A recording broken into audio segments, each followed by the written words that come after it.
Bismillahirrahmanirrahim. Assalamualaikum warahmatullahi wabarakatuh.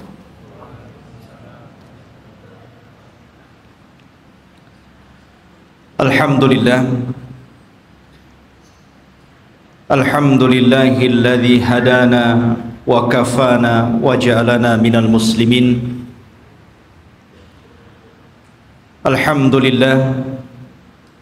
Alhamdulillahilladzi arsala rasulahu bil huda wa dinil haqq liyudhhirahu 'alad dini kullihi wa kafa billahi syahida wa kafa billahi wakila.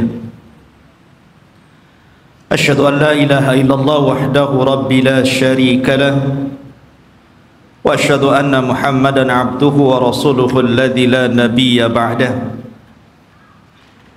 Faqala Allahu 'azza wa jalla ya ayyuhalladzina amanu taqullaha haqqa tuqatih wa la tamutunna illa wa antum muslimun. Fa inna asdaqal hadithi kitabullah wa khairal huda huda Muhammadin sallallahu alaihi wasallam wa syarrul umuri muhdatsatuha wa kullu muhdatsatin bid'ah wa kullu bid'atin dhalalah wa kullu dhalalatin finnar. Ma'asyiral muslimin, jamaah sekalian yang dirahmati Allah Subhanahu wa taala. Alhamdulillah, pada malam hari ini kita kembali berjumpa di Masjid Jabal Arafah. Semoga Allah Subhanahu wa taala membalas yang membangunnya dan juga yang memakmurkannya. Pembahasan pada malam hari ini sengaja kita angkat tentang sejarah Palestina dan juga sejarah Yahudi yang masuk ke Palestina. Kenapa saya angkat permasalahan ini? Karena belakangan ini kita dihebohkan dengan dunia tentang pernyataan pemimpin Amerika Donald Trump yang hendak memindahkan ibu kota Israel ke Yerusalem dengan dalih dan alasan sejarah bahwa memang orang-orang Yahudi berhak untuk memiliki Palestina secara utuh. Karena mereka kemudian mengangkat sejarah, maka kita angkat sejarah. Karena sesungguhnya orang-orang Yahudi itu bukan orang-orang yang berhak mendapatkan tanah itu, karena mereka datang belakangan. Kita wajar menilai bahwa orang-orang Nasrani membantu orang-orang Yahudi demi terciptanya negara Israel Raya, karena masing-masing punya kepentingan. Orang-orang Yahudi berkepentingan bahwa di Israel ini, maksudnya di Palestina, tepatnya di Masjidil Aqsa, mereka meyakini bahwa disitulah haikal Sulaiman. Dan haikal itu maksudnya tempat yang dulu pernah dibangun oleh Nabi Sulaiman. Mungkin semacam masjid bagi orang Islam seperti itu. Dan tidak besar, hanya beberapa meter kali beberapa meter saja. Dan orang-orang ini berusaha untuk menggali situs-situs itu dan ingin mendirikan kembali haikal Sulaiman dan merobohkan Masjidil Aqsa. Karena mereka punya keyakinan kalau haikal ini terbangun, maka inilah puncak kejayaan orang-orang Yahudi dan akan menguasai dunia menurut keyakinan mereka. Lalu apa ikut campur tangan orang-orang Nasrani? Kenapa orang-orang Nasrani membantu orang Yahudi? Bukankah ini kepentingan Yahudi? Karena Nasrani juga memiliki kepentingan yang sama. Sama-sama bercita-cita, bermimpi ingin menguasai dunia dengan terbangunnya haikal Sulaiman ini. Karena menurut keyakinan orang-orang Nasrani, apabila haikal Sulaiman ini sudah terbangun, maka Isa bin Maryam akan turun dan akan menguasai dunia dan akan memimpin orang-orang Nasrani. Jadi orang Nasrani ini memanfaatkan orang Yahudi, dan orang Yahudi juga memanfaatkan orang-orang Nasrani. Keyakinan kaum muslimin juga sama. Karena Nabi SAW pernah mengatakan, imaratul baitil maqdis kharabu Yathrib. Kelak bahwa Baitul Maqdis akan menjadi pusat kekuatan kaum muslimin ketika Allah bangkitkan Al-Mahdi Al-Muntadhar Muhammad bin Abdullah, dan akan menguasai dunia. Jadi rupanya tiga agama ini punya kepentingan masing-masing. Yahudi punya kepentingan, Nasrani punya kepentingan, dan tentunya kita kaum muslimin juga punya kepentingan. Sama-sama bermimpi akan menguasai dunia. Tapi bagi umat Islam ini bukan mimpi, tapi ini sebuah kenyataan. Nabi SAW yang bersabda bahwa kelak kekuatan kaum muslimin akan menyatu di Syam, tepatnya di Palestina. Ma'asyiral muslimin rahimani wa rahimakumullah.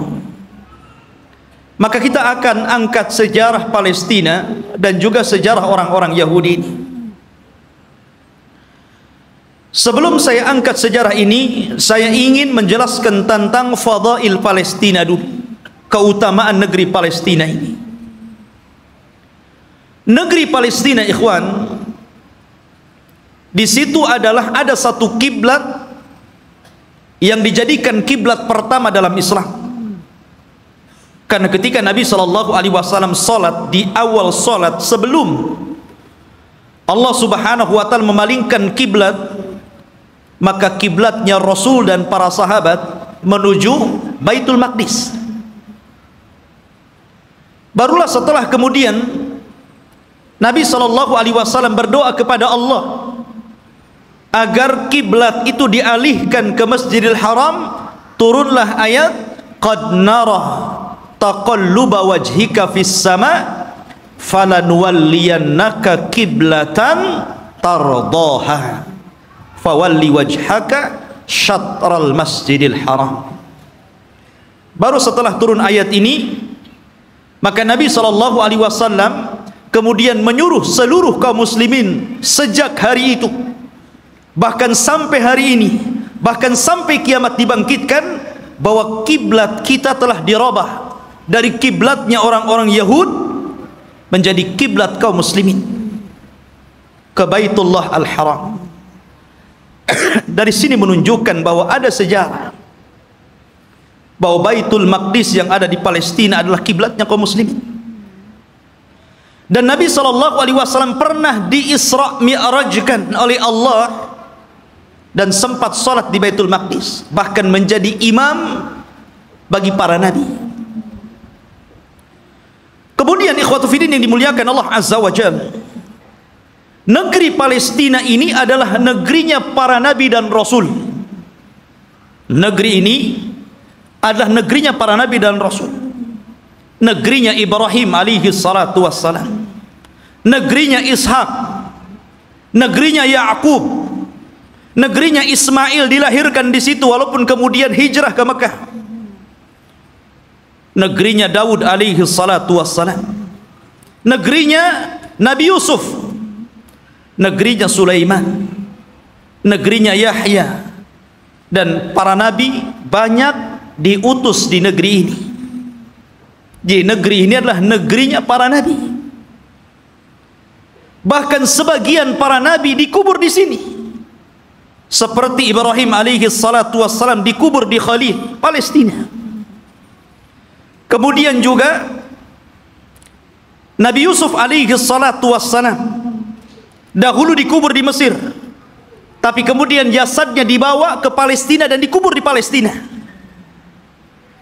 Kemudian juga kuburannya Nabi Ishak alaihi salatu wassalam, kuburannya Nabi Ya'qub, Nabi Harun, Nabi Musa.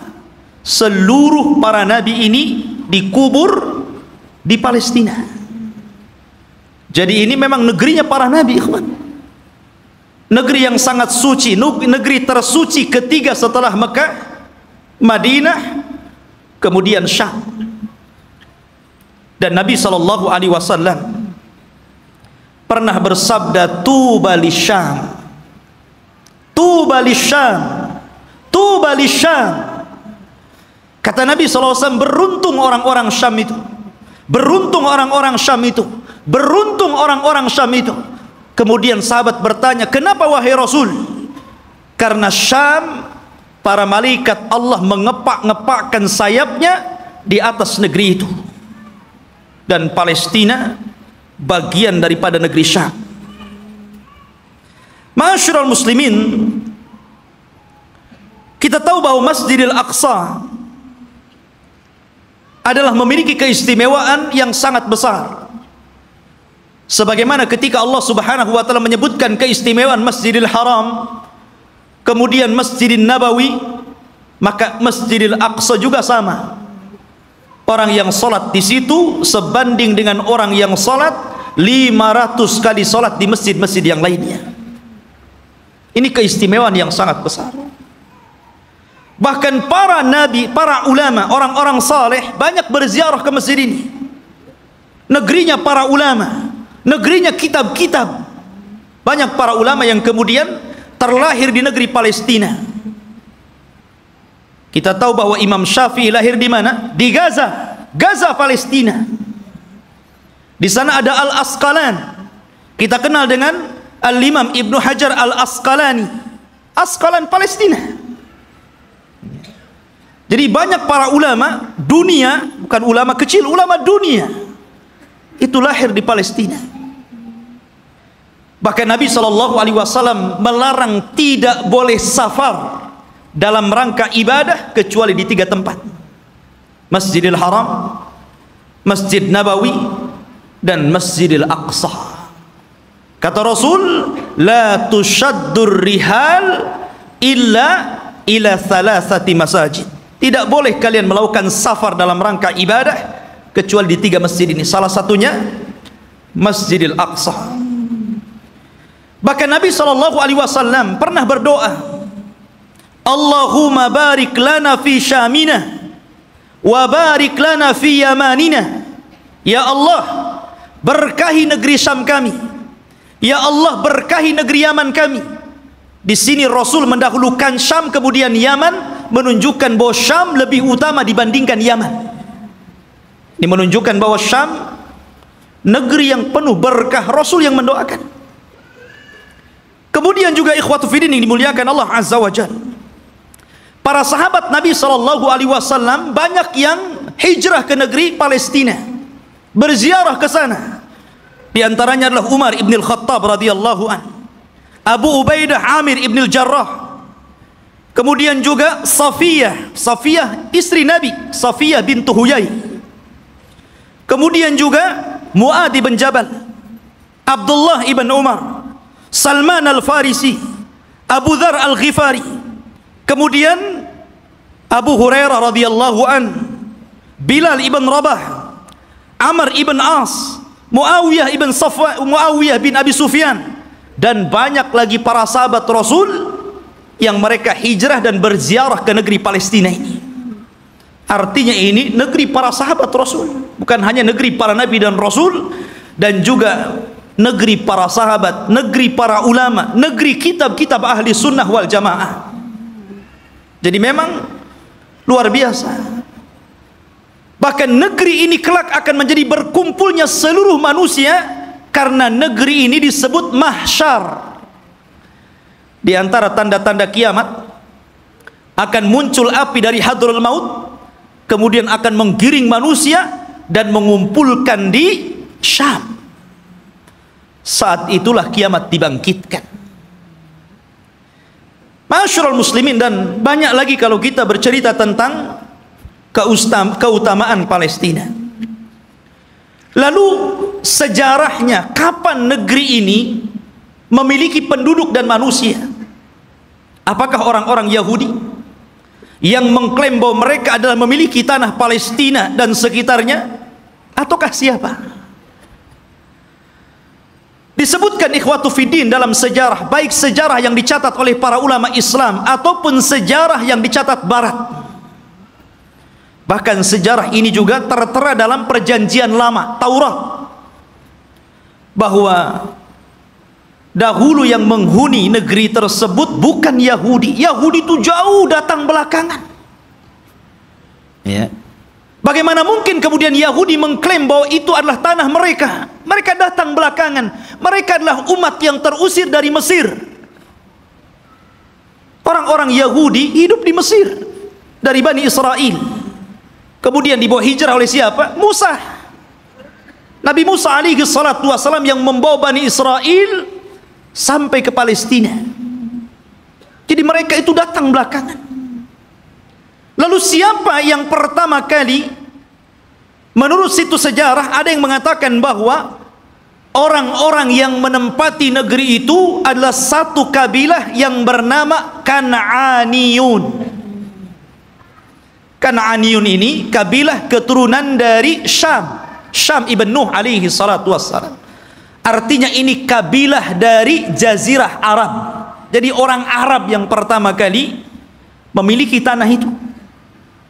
Ya. Jadi dahulu ketika terjadi qahat, terjadi paceklik yang luar biasa di Jazirah Arab, sehingga banyak kelaparan dan meninggal, maka kemudian mereka mencari tanah untuk hidup, karena mereka sudah tidak bisa hidup lagi di Jazirah Arab. Maka mereka pun berhijrah sampailah ke negeri yang hari ini disebut dengan Palestina. Jadi mereka adalah kabilah Kan'aniyun. Kabilah Kan'aniyun, kabilah dari Arab. Dan mereka memiliki beberapa kabilah. Ada namanya kabilah Amuriyun. Kabilah Amuriyun ini kabilah yang hidup di lembah-lembah di Palestina. Kemudian ada kabilah namanya Yaguthiyun, dan mereka hidup di negeri di sekitar Al-Quds yang kita kenal dengan Masjidil Aqsa, Baitul Maqdis.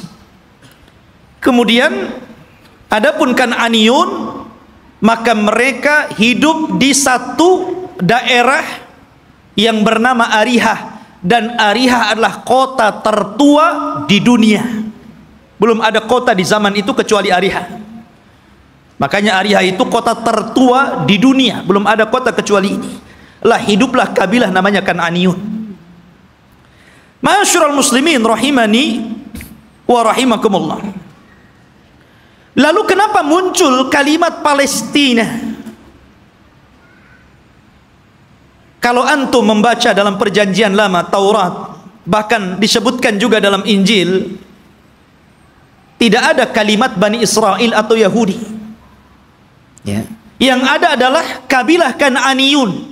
Itu mereka mengakui dan tercantum dalam kitab-kitab mereka. Nggak ada Bani Israel, nggak ada Yahudi. Apalagi Yahudi datang belakangan gitu kan, dibandingkan Bani Israel. Munculnya kabilah ini, kita tahu bahwa Palestina itu berdekatan dengan Mesir, karena dipisah dengan Sohra, hanya dipisah dengan padang pasir yang luas. Jadi antara Mesir dan Palestina itu berdekatan. Ya, di situ ada jalur Gaza namanya. Itu pemisah antara Palestina dan Mesir gitu kan. Lah, ada satu kelompok yang kemudian ketika itu menyerbu Mesir. Yang kemudian akhirnya terjadilah kesepakatan, karena waktu itu antara Palestina dan Mesir menyatu, bukan beda negara kayak sekarang, tidak, menjadi satu. Sehingga kemudian ketika kelompok yang menyerang Mesir ini kemudian berdamai, maka mereka pun meminta daerah yang disebut dengan Al-Falas, yang kemudian belakangan disebut Palestina, dan sekarang kita kenal dengan Palestina. Dari situlah ikhwatu fiddin bahwa kabilah yang menyerbu ini akhirnya menetap di sebuah tempat namanya Falas. Lah sebelumnya sudah ada orang-orang Arab yang tinggal di situ. Ya. Sehingga kemudian akhirnya karena berlalunya zaman, berlalunya masa, berkembangnya mereka, akhirnya saling menikah sesama mereka. Antara Yaguthiyun, Amuriyun, kemudian juga Kan'aniyun. Akhirnya tidak ada daerah yang lebih dikenal daripada Falas, yang kemudian belakangan disebut Palestina. Itulah sejarah penamaan Palestina. Jadi sebuah nama tempat yang kemudian sekarang disebut dengan Palestina. Taib.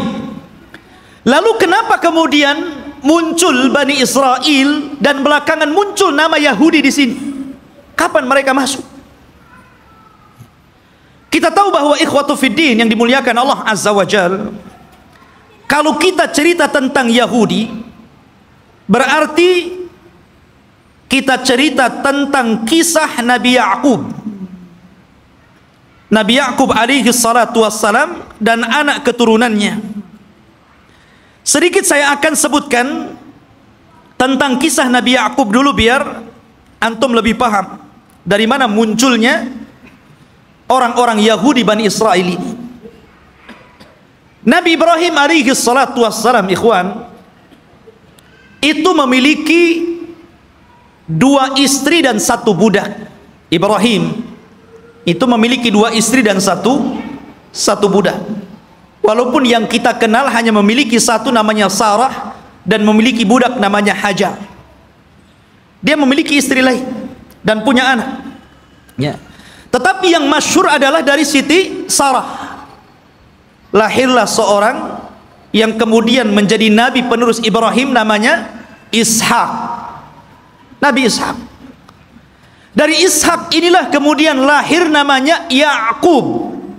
Ya'qub ini banyak saudaranya. Dan selalu ada konflik antara Ya'qub dan saudara-saudara Ya'qub yang lainnya. Lah Ya'qub ini anak Ishak yang paling saleh, yang kemudian menjadi penerus Ishak, menjadi nabi juga, Nabi Ya'qub namanya. Sehingga dia terkadang di malam hari selalu menyendiri, selalu pergi di malam hari. Dalam bahasa Arab, pergi di malam hari itu namanya Isra. Makanya ada Isra, ada Mi'raj. Isra itu perjalanan malam yang ditempuh Rasul dari Masjidil Haram ke Masjidil Aqsa. Ya. Kemudian karena Ya'qub ini selalu berjalan tengah malam, makanya kemudian dia pun disebut Israel. Karena Isra itu diambil dari suka berjalan tengah malam.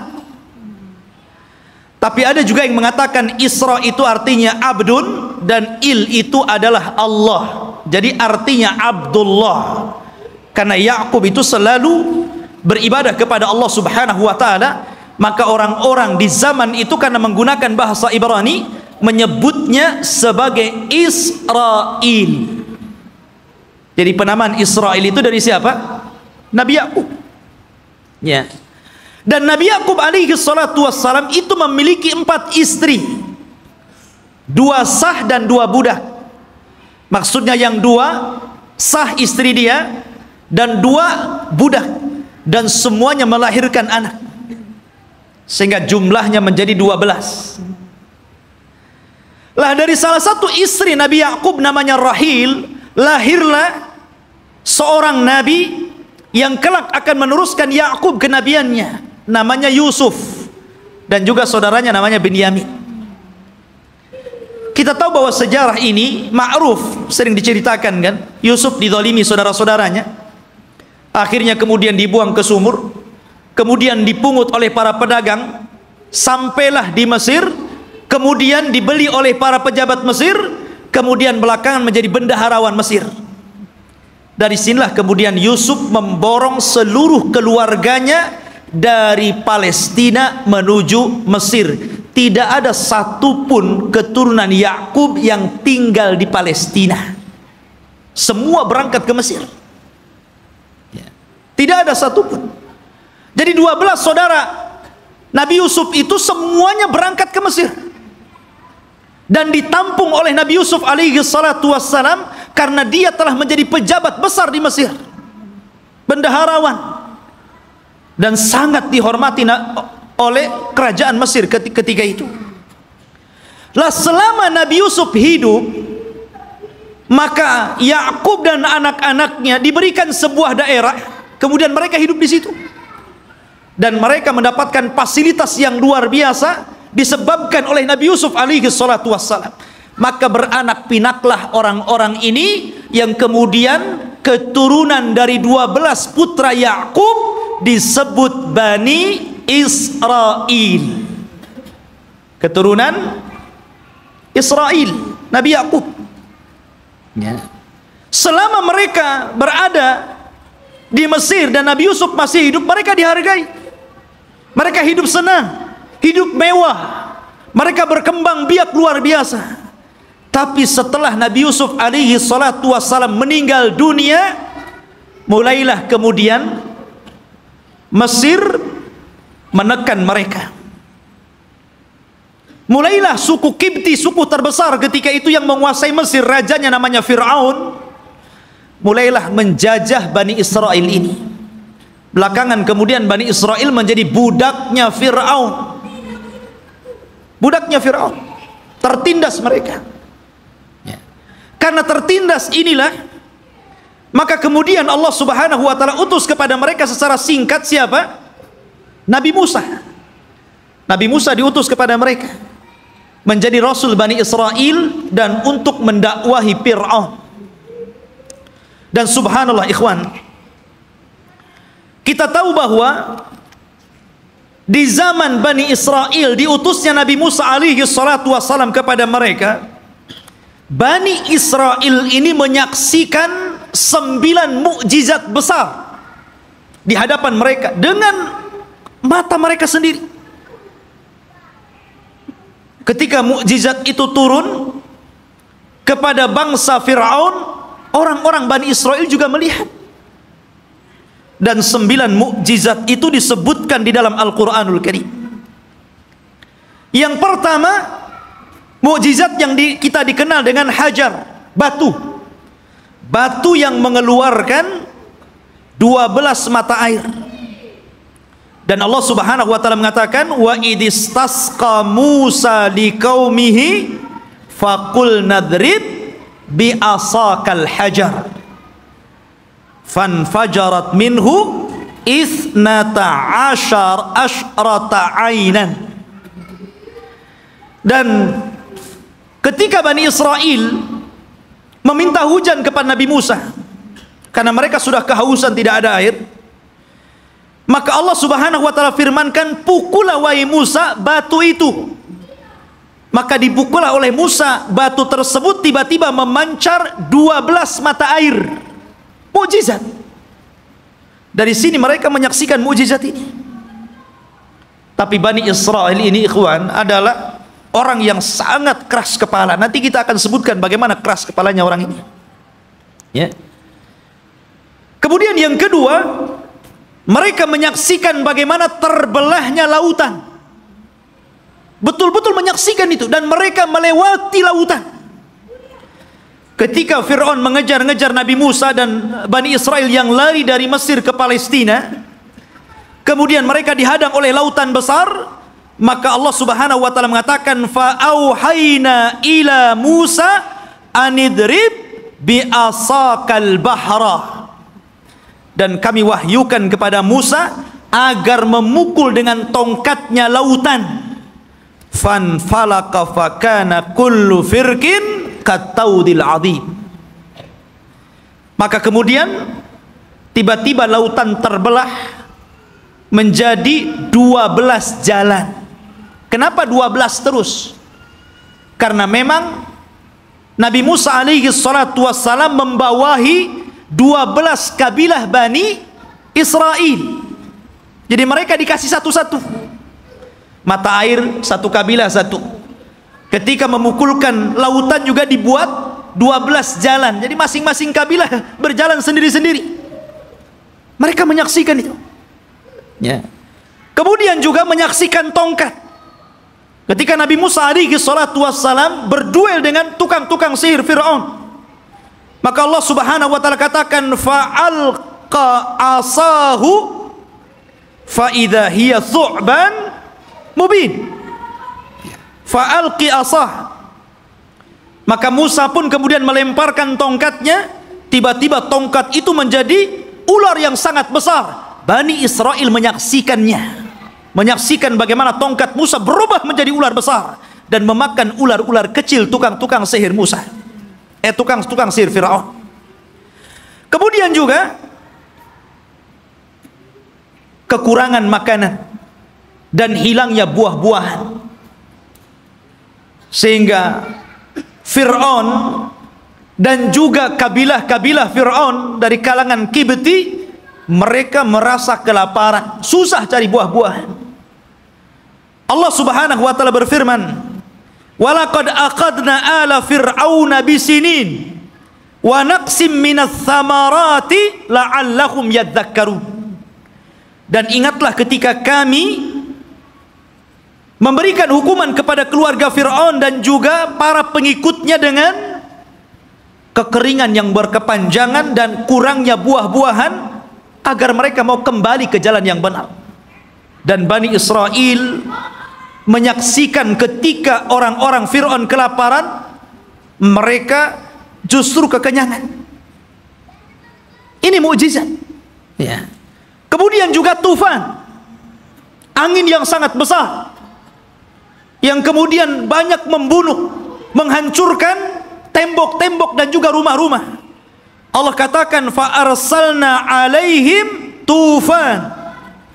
Allah kirim kepada mereka tufan, angin yang sangat besar. Kemudian juga al-jarad, di mana-mana belalang di mana-mana, ikhwan. Di rumah-rumah, di dapur-dapur, bahkan di tempat tidur, belalang di mana-mana. Kemudian juga kumal kutu dan juga dafadi', katak dan kodok, di mana-mana ada kodok.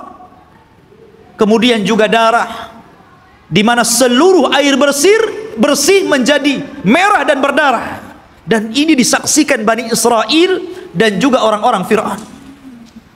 Kemudian juga bagaimana tangan Nabi Musa yang bercahaya, dan banyak lagi mukjizat yang diberikan kepada Musa. Tapi sekali lagi saya katakan, ikhwan, bagaimana degilnya Bani Israel. Allah sudah tampakkan banyak mukjizat kepada mereka, tapi mereka kufur kepada Allah Azza wa Jalla. Kita perhatikan ketika Nabi Musa alaihi salatu wasallam berhasil menyeberangkan Bani Israel sehingga mereka mampu melewati lautan, dan Allah tenggelamkan Fir'aun di Laut Merah. Mulailah kemudian ketika mereka melewati satu kabilah, dan kabilah itu menyembah berhala, tiba-tiba satu di antara mereka datang kepada Musa dan mengatakan, ij'al lana ilahan kama lahum alihah. Heh Musa, jadikan untuk kami berhala-berhala sebagaimana mereka punya berhala untuk disembah. Lihat, Allah sudah tampakkan 9 mukjizat. Harusnya mereka makin beriman, kan begitu? Ini sudah diseberangkan. Lihat ada orang yang berhala, minta pula berhala. Bani Israel, ikhwan. Inilah wataknya orang-orang Yahudi. Makanya Nabi SAW ketika perang Hunain kemudian melewati ada pohon yang di zaman jahiliyah selalu digantungkan pedang dengan keyakinan bahwa kalau mereka gantungkan pedang di situ, maka pedang itu akan ditransfer kekuatan, dan apabila dipakai maka pedang itu akan mudah untuk membunuh musuh. Itu keyakinan orang musyrik tabaruk dengan pohon bidara. Maka sahabat mengatakan, ya Rasulullah, jadikan jugalah pohon sama seperti pohonnya orang-orang musyrik, biar sebelum perang kita gantungkan juga pedang kita di situ. Oh, Rasul marah. Allahu Akbar, kata Rasul. Kalian ini persis seperti Bani Israel yang mengatakan kepada Musa, jadikan untuk kami banyak berhala sebagaimana mereka banyak berhala. Lihat. Akhirnya kemudian Rasul marah dan mengatakan, innakum qaumun tajhalun, kalian ini bodoh. Sudah dikasih hidayah tauhid mau syirik pula. Tidak tidak cukup ikhwatu fiddin, selama perjalanan Nabi Musa alaihi salatu wassalam hijrah menuju Palestina. Ketika itu ikhwatu fiddin, Nabi Musa alaihi salatu wassalam diperintahkan Allah subhanahu wa ta'ala selama 40 malam untuk datang ke Bukit Saina yang disebutkan dalam Al-Quran itu Tur. Namanya ada Suratul Tur. Di situ ada bukit namanya Bukit Saina, Bukit Tur, Tur Sina. Ya. Maka Nabi Musa meninggalkan Bani Israel dan menyerahkan kepada saudaranya Harun. Jadi Harun itu sebagai wakil Musa supaya menjaga akidah Bani Israel, karena dia akan diturunkan kitab termulia pertama yang Allah turunkan, namanya Taurat. Nabi Musa berangkat menuju Tur, kemudian Allah turunkan Taurat dan Allah catat Taurat dengan tangannya. Satu-satunya kitab yang dicatat oleh Allah langsung adalah Taurat. Maka Musa pun kemudian membawa Taurat itu pula. Sesampainya di Bani Israel, marah Musa. Kenapa? Rupanya Bani Israel yang dulu menyembah Allah, tiba-tiba mereka berubah menjadi penyembah patung sapi, namanya Samiri. Bayangkan, ditinggal 40 hari bisa kufur. Padahal mereka sudah melihat 9 mukjizat besar. Bani Israel ya. Mereka sudah melihat 9 mukjizat, hanya ditinggal 40 hari oleh Nabi Musa bisa kafir, menyembah Samiri, patung sapi. Maka kemudian Nabi Musa marah kepada siapa? Kepada Harun. Sampai disebutkan di dalam Al-Quran, Nabi Musa marah, kemudian mengambil rambutnya Harun dan memegang janggutnya seperti ini, kemudian tarik ke depan. Kalau antum nggak ada janggutnya susah lah. Pegang kepala, pegang janggut, kemudian ditarik sama Musa. Maka Nabi Harun mengatakan, ya bena la ta'khud bilihyati wa bira'si. Wahai anak saudara kandung, jangan kau ambil kepala dan janggutku. Kemudian, innal qauma istad'afuni wa kadu yaqtulunani. Sesungguhnya Bani Israel itu tidak menganggap aku, bahkan mereka mau membunuhku. Bayangkan ya. Sudah meremehkan Nabi Harun, mereka pula akan membunuh Nabi Harun. Jadi kalau Nabi Harun menghalang-halangi mereka menyembah Samiri, maka Harun akan dibunuhnya. Kata Harun, bisa apa aku ya. Maka kemudian Nabi Musa alaihi salatu wassalam diturunkan oleh Allah azza wa jal satu syariat agar mereka bertobat. Bagaimana cara bertobatnya? Mereka diberikan pisau dan agar mereka membunuh diri-diri mereka, gara-gara mereka sudah beralih agama, menyembah Samiri. Dan Allah subhanahu wa ta'ala katakan, wa idh qala Musa liqaumihi ya qaumi innakum zalamtum anfusakum bittikhadikumul ijla fatubu ila bari'ikum faqtulu anfusakum. Dan ketika Musa berkata kepada kaumnya, hei kaumku, kenapa kalian mendolimi diri kalian? Kenapa kalian berubah keyakinan kalian? Kalian sembah Samiri, patung sapi itu. Maka bertobatlah kalian kepada Allah dengan cara bunuhlah diri-diri kalian. Lihat, tobatnya zaman dulu ngeri, Pak ya. Ini tobatnya zaman dulu. Kalau orang sekarang enak tobatnya kan, orang muslim kemudian murtad, tinggal balik lagi syahadat. Orang dulu nggak kayak gitu ya. Kalau murtad ambil pisau bunuh. Untung antum jadi umatnya Rasul. Ini umatnya Nabi Musa berat ya. Tobatnya megang pisau dibunuh sendiri. Maka Nabi Musa mengatakan, taatilah hukum Allah ini, isma'u wa ati'u, dengarkan dan taati. Tiba-tiba mereka mengatakan sami'na wa asaina. Ya, kami dengar, tapi kami bermaksiat. Nggak mau. Makanya Nabi SAW pernah marah kepada para sahabatnya gara-gara ketika Allah Subhanahu wa taala turunkan ayat di akhir surah Al-Baqarah. Ketika Allah Subhanahu wa taala berfirman tentang masalah amalan hati yang akan dihisab. Wa in tukhfu ma fi sudurihim wa in tubdu aw tukhfuhu yuhasibkum bihillah. Apapun yang kalian tampakkan dari amalan kalian, apapun yang kalian sembunyikan dari amalan kalian, maka Allah akan menghisab kalian. Sahabat mendengar ayat ini berat. Kalau yang tampak bolehlah, kalau yang enggak tampak macam mana pula dihisab. Karena setiap orang itu tidak lepas daripada hati yang terkadang punya keinginan untuk berbuat jahat walaupun tidak sampai. Semua orang kan seperti itu. Tidak mungkin hati itu bersih terus kan mau melakukan kebaikan. Terkadang hati kita ini memiliki keinginan yang berbeda, kejahatan. Kalau yang tersembunyi akan dihisab berat bagi kami wahai Rasul. Maka Nabi SAW marah dan mengatakan atakuluna kama qalat ahlul kitabaini qalu sami'na qulu sami'na wa ata'na.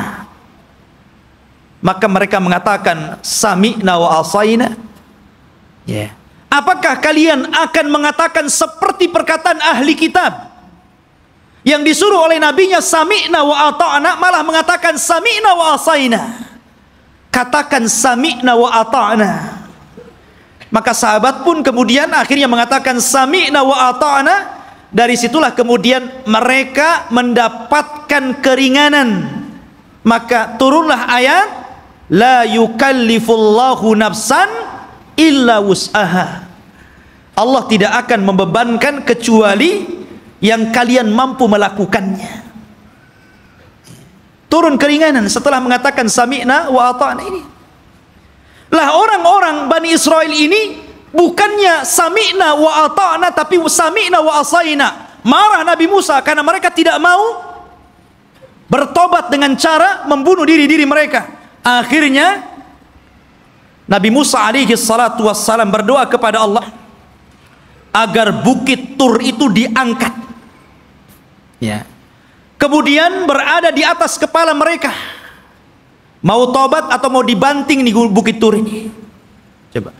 Bukit Tur diangkat dan mereka ada di bawahnya. Dan Allah katakan wa idna taqnal jabala fawqahum ka'annahu dhullatun wa dhannu annahu waqi'un bihim. Khudhu ma atainakum biquwwah wadhkuru ma fihi la'allakum tattaqun. Allah gambarkan ini. Dan ketika kami angkat gunung Tur itu, ya, kemudian seolah-olah gunung itu akan menimpa mereka. Kemudian mereka diingatkan dengan nikmat Allah. Diingatkan bagaimana mereka dulu diperbudak oleh Fir'aun, kemudian diselamatkan oleh Musa, kemudian diberikan nikmat yang banyak. Kalian masih kufur? Barulah ketika bukit akan dibantingkan kepada mereka, barulah mereka mengambil pisau dan membunuh mereka. Oh, jadi mereka melaksanakan itu kalau di bawah ancaman. Itulah Bani Israel, Yahudi itu. Ya. Ma'asyiral muslimin rahimani wa rahimakumullah. Belum sampai di situ. Ketika sebagian mereka melihat bagaimana saudara-saudara mereka harus membunuh diri-diri mereka karena mereka telah berpindah keyakinan menyembah Samiri. Rupanya yang melihat kejadian itu juga tidak mau bertobat, tetap juga kufur. Suatu ketika mereka meminta kepada Nabi Musa alaihi salatu wassalam untuk diturunkan maidatan minas sama, makanan tetapi langsung yang membuat Allah dan diturunkan dari langit. Nah, bisa bayangkan coba, minta makanan tapi diturunkan dari langit. Apakah kemudian keinginan mereka ditolak? Tidak. Keinginan mereka dikabulkan. Subhanallah. Akhirnya diturunkan makanan namanya manna wassalwa. Manna, diturunkan makanan, makanan itu jatuh dari langit, kemudian bergantungan di pohon-pohon. Maka mereka tinggal naik, tinggal diambil makanan itu. Kemudian salwa, sejenis daging burung, enak makanannya. Gimana nggak enak, langsung dari langit makanannya. Ya. Subhanallah. Akhirnya ikhwatu fiddin, mereka bosan. Asih makan itu saja, bosan akhirnya. Ya. Kemudian akhirnya karena bosan, maka mereka meminta kepada Nabi Musa alaihi salatu wassalam, ingin sayur mayur. Bosan dengan ini katanya. Saya ingin sayuran, ada bawang merah, ada bawang putih. Bayangkan. Ya. Sehingga mereka mengatakan, wa id qultum ya Musa lan nasbiru ala ta'amin wahid. Dan ketika kalian berkata kepada Nabi Musa, "Hei Musa, kami tidak sabar dengan satu makanan ini saja, saya minta makanan yang lain." Ya. Akhirnya mereka meminta kepada Nabi Musa itu sayur mayur, mimbakliha wa kithaiha wa fumiha wa adasiha wa basaliha. Ya Allah, dikasih makanan enak, mau makanan yang enggak enak. Maka Allah Subhanahu wa taala mengatakan, ya, atastabdiluna alladhi huwa adna billadhi huwa khair, ihbitu misra. Kenapa kalian memilih makanan yang enggak enak dan membuang makanan yang enak? Kalau hanya ingin sayur mayur, bawang-bawangan, sana ke Mesir. Antum tinggal pergi ke kota, beli, ada. Kenapa mesti harus kemudian diturunkan dari langit? Degilnya Bani Israel, ikhwan. Ya, sudah Allah Subhanahu wa taala utamakan mereka, tetap saja mereka kufur kepada Allah Subhanahu wa taala. Bahkan suatu ketika ikhwatu fiddin, ini masih di tengah perjalanan hijrah mereka sampai ke Palestina ini, di sepanjang jalan mereka itu diperlihatkan mukjizat yang banyak. Akhirnya suatu ketika ada salah seorang terbunuh. Kemudian Allah Subhanahu wa taala mewahyukan kepada Nabi Musa agar memotong seekor sapi betina. Kemudian dipukulkan dagingnya kepada orang yang mati, maka dia akan hidup sesaat dan akan menyebut siapa pembunuhnya. Tapi orang Bani Israel ini tidak mau melaksanakan dan mengira itu adalah olok-olokan dari Musa. Gimana Musa ini? Kita ini mencari siapa yang membunuh orang ini. Kenapa disuruh menyembelih seekor sapi? Apa kaitan pembunuhan dengan seekor sapi? Maka Musa mengatakan, sudah, lakukan saja. Kalau mereka melakukan, selesai sebenarnya. Tapi mereka mengatakan, sapinya seperti apa? Warnanya kayak apa? Kemudian sapi ini sudah dibajak atau belum? Coba nyari yang susah. Ya. Akhirnya kemudian disifatkan tuh oleh Allah Subhanahu wa taala bagaimana sapinya. Sapinya safraun faqi'ul launuha tasurrun nadirin. Warnanya harus kuning mengkilat, yang kalau orang lihat itu senang. Kan belum tentu ada orang senang, ini harus senang kalau orang-orang melihat. Susah juga kan? Ya, awanun baina dzalik, harus nggak boleh tua, nggak boleh muda. Ya. La dalulun fihi wala, dan tidak juga pernah dipekerjakan, artinya tidak pernah dijadikan untuk membajak sawah dan kebun. Pokoknya sulit. Makanya Allah mengatakan, hampir-hampir mereka tidak mendapatkan sapi itu. Bukan tidak ada sapinya, ada sapinya. Tetapi mereka tidak sanggup menebusnya, karena Allah takdirkan sapi itu yang punya anak yatim. Kemudian karena itu satu-satunya warisan dari orang tuanya, anak yatim yang saleh, dari keluarga yang saleh. Maka malaikat menjelma manusia, ngomong sama anak yatim itu, nak, nanti sebentar lagi ada orang yang akan menawar sapimu. Jangan kau kasih, kecuali kau jual dengan seberat emas seberat sapimu. Gimana kan coba? Kumpulkan emas seberat sapi itu gimana itu? Ya. Akhirnya kemudian karena memang itulah syaratnya gitu kan, harus membeli sapi dengan seberat emas sebesar sapi, ya terpaksa orang-orang mengumpulkan apa yang diminta anak itu. Kaya anak ini kan gitu. Ya, coba. Seperti itu ta'annutnya orang-orang Bani Israel. Jadi memang, aduh, orang Bani Israel ini keras kepala. Jadi antum jangan kayak Bani Israel, keras kepala. Ya. Bahkan setelah kejadian ini betul-betul mendapatkan sapi, kemudian dipukulkan kepada orang mati dan hidup lagi, kemudian menyebut siapa pembunuhnya. Bukannya mereka bertobat dengan melihat mukjizat ini, bahkan summa qasat qulubuhum, malah keras hatinya, ikhwan, makin keras. Bahkan Allah mempermisalkan, kalau hati ini keras, batu loh, kalau terkena tetesan air bisa bolong. Tapi hatinya Bani Israel lebih keras daripada batu. Bayangkan, itu Bani Israel. Seperti itulah orang-orang Yahudi. Akhirnya ikhwatu fiddin, setelah kemudian mereka pun berjalan jauh meninggalkan Mesir gitu kan.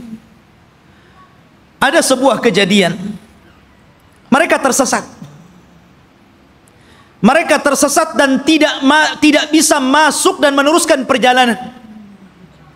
Karena ada satu wasiat Nabi Yusuf yang belum pernah mereka tunaikan. Di mana Nabi Yusuf itu berwasiat agar jasadnya dipindah dari Mesir dan dikubur di Palestina. Dan ketika itu tidak ada yang tahu di mana letak kuburan Nabi Yusuf alaihi salatu wassalam kecuali seorang nenek tua. Dan ini teringat dengan kisah Rasul ketika pulang dari peperangan. Ketika itu Nabi Shallallahu Alaihi Wasallam kehabisan bekal, kemudian singgah di salah satu perkampungan di perbatasan Madinah, perkampungan orang-orang Yahudi yang terusir dari Madinah karena berkhianat. Rupanya Rasul dijamu oleh seorang nenek Yahudi. Karena sudah kehabisan bekal, maka Rasul pun mampir dan diberikan jamuan yang luar biasa.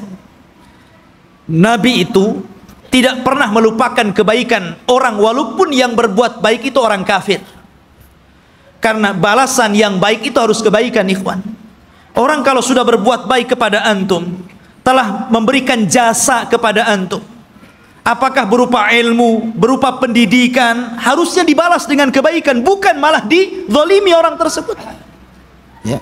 Lah Nabi Shallallahu Alaihi Wasallam tidak seperti itu. Walaupun yang berbuat baik orang kafir, dia akan berusaha untuk berbuat baik kepada orang yang telah berbuat baik kepada dia. Jadi dia ngomong sama nenek itu, "Nek, kamu sudah berbuat baik kepada saya. Kira-kira apa yang akan kau minta?" Karena Rasul kan baru pulang dari peperangan, banyak membawa harta ghanimah, harta rampasan perangan gitu. Kata nenek tersebut, "Karena engkau memintanya wahai Muhammad, aku ingin seorang pembantu.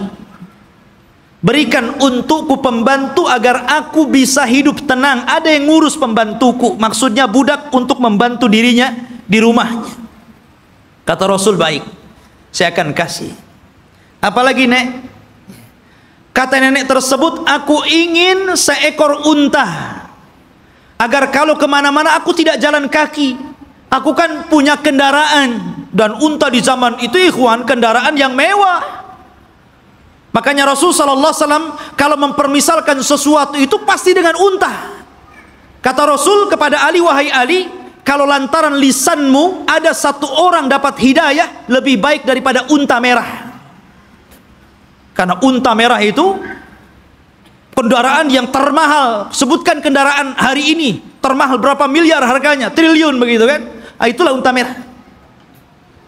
Makanya Nabi Shallallahu Alaihi Wasallam ketika menikah dengan Khadijah, maharnya itu dengan unta, ya, bukan dengan sapi, bukan dengan kambing, tapi dengan unta. Dan tidak tanggung-tanggung, 20 ekor unta itu maharnya Rasul. Dan semuanya betina, di mana unta betina lebih mahal dibandingkan unta jantan. Anda bisa bayangkan satu unta itu, kalau antum membeli satu buah Avanza itu bisa. Berarti maharnya Rasul itu 20 mobil Avanza. Coba. Tapi saya yakin ibu-ibu paling diberi seperangkat alat sholat. Ya kan? Nggak apa-apa bu, lebih senang. Karena apa? Kalau ada masalah dengan suaminya, kemudian terpaksa harus menggugat cerai, kan mudah mengembalikan maharnya kan? Perangkat alat sholat saja, ambil. Perangkat alat sholat saja. Tapi kalau antum kasih 2 Avanza saja, bingung tuh istri antum mau gugat cerai itu kan. Ini dikembalikan di 2 Avanza, dari mana saya akan belikan gitu kan? Mikir dia. Ya. Nabi SAW nih memuliakan perempuan dengan unta. Maka nenek ini mengatakan, aku minta unta. Ya. Kata Rasul, mau apa lagi? Dia mengatakan, berikan kepadaku kalban yahrusu ghanami. Aku pengen anjing, supaya anjing ini bisa menjaga kambing-kambingku. Kemudian minta apa lagi? Disebutkan satu-satu, nggak berhenti-berhenti nenek ini. Ya Allah, coba bayangkan. Ana datang ke rumah antum, kemudian antum kasih makan, kasih minum, oke lah, kenyang, dijamu luar biasa gitu kan. Selepas itu antum ngomong, ya sebagai balasan tolong Ustadz kasih saya Avanza, ya, kasih saya pembantu, kasih saya mesin cuci, apa kan begitu? Masa seperti itu gitu balasannya? Mahal sekali. Maka Nabi mengingatkan kepada nenek itu, heh nenek, ya, apakah engkau lemah untuk menjadi seorang nenek di zaman Bani Israel? Sahabat heran, apa maksudnya? Rasul, apa maksudnya nenek di zaman Bani Israel itu? Kita masuk dalam cerita ini. Jadi ketika Nabi Musa mencari kuburan Nabi Yusuf, tidak ada yang tahu kecuali seorang nenek di zaman Bani Israel. Dia yang tahu di mana letak kuburannya. Maka Musa mengatakan, wahai nenek, tunjukkan kepadaku di mana kuburan Nabi Yusuf. Kami akan bawa jasadnya dan kami kubur di Palestina. Kata nenek tersebut, tunggu dulu, semua ada bayarannya. Ya. Nggak main tunjuk-tunjuk saja, ada bayarannya. Kata Nabi Musa, apa bayarannya? Sebutkan. Maka nenek ini mengatakan, ya Musa, inni uridul jannah wa inni uridu ma'aka fil jannah. Wahai Musa, aku ingin sorga dan aku ingin bersama kamu di sorga. Subhanallah. Dia tidak ingin dunia. Tapi tentu ini lebih parah dibandingkan nenek di zaman Rasul kan gitu. Di zaman Rasul dunia pengen unta kasih untai, ini minta sorga lebih tinggi lagi. Masa hanya nunjukkan kuburan Nabi Yusuf minta sorga? Ya Musa diam sajalah. Dia tidak punya sorga, apa yang mau dibuat? Akhirnya Musa diam sampai Allah mengutus Jibril, kemudian mengatakan, ya Musa, Allah mengabulkan permintaan nenek itu. Baru Musa bersuara, ya kalau begitu engkau akan jadi kawanku di sorga. Sekarang cepat tunjukkan di mana kuburannya. Ya. Akhirnya ditunjukkan kuburannya, dibawalah Nabi Yusuf, jasadnya sampai akhirnya dikuburkan di Palestina. Ya kan? Ma'asyiral muslimin rahimani wa rahimakumullah. Kemudian ketika Nabi Musa alaihi salatu wasallam sudah dekat ke Baitul Maqdis, maksudnya ke daerah Palestina, sudah mendekati daerah Palestina ini, berada di tengah padang pasir. Karena saya katakan antara Mesir dan Palestina ini terpisah dengan padang pasir yang luas sekali. Jadi Musa ini tersesat akhirnya.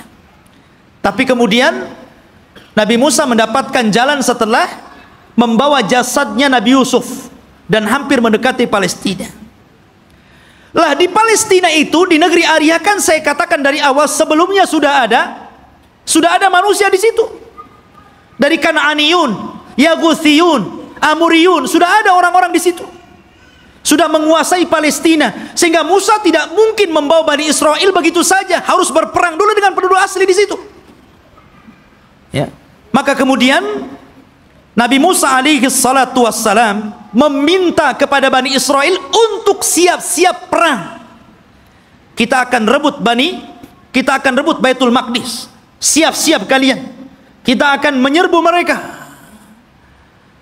Maka mereka mengatakan, setelah Nabi Musa menyebutkan, wa idh qala Musa liqaumihi ya qaumi dzkuru ni'matallah alaikum ij'ala fikum anbiya wa ja'alakum mulukan wa atakum ma lam yu'ta ahadan minal alamin.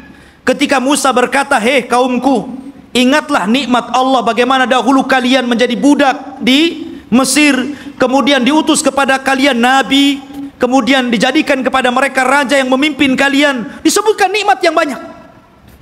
Kemudian Musa mengatakan, ya qaumi dkhulul ardal muqaddasata allati kataballahu lakum wala tartaddu ala adbarikum fatanqalibu khasirin. Di hadapan kalian ada negeri yang disucikan.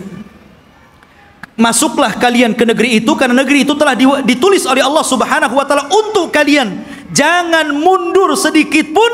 Kalau kalian mundur, kalian akan menjadi orang yang rugi. Kita akan perang.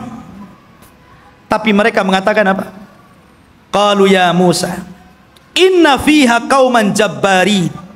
Nabi Musa, kamu kan tahu negeri itu banyak jabbarin, banyak para pemimpin hebat, banyak para pemimpin bengis.